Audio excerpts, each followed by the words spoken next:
Kızım. Etiniz qandaq? Qandaq? Bizning Fatima qizimiz rassamlikka borayotgan. Bugun birinchi ko'rgazmasini nim qildi. Ko'stib mana hozir Chelakning akimlari keldi. Butun mehmonlar kelib soat 11 da boshlaydi ekan ko'rgazmani ko'rishdi. Ashada buni o'quvchilarning sizgan nimdirken ustası yazılan suratları kol bilen müstakları resimlerken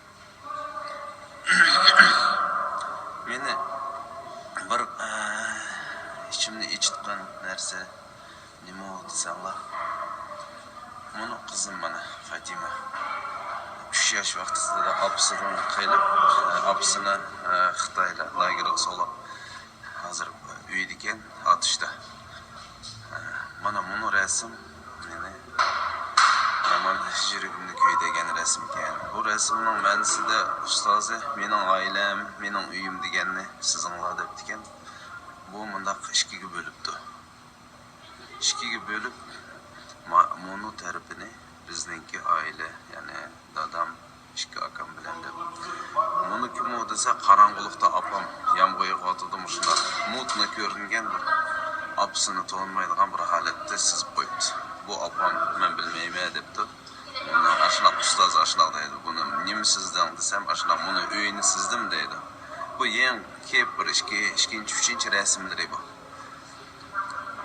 Shu rasmni yuragimni qattiq og'ritdi. Apsının lagerda kirib ketib 5 yil oyog'isi hozir ya esidi bor ya esidi yo'q. Bu qiz 9 oy vaqtida qilib qolgan.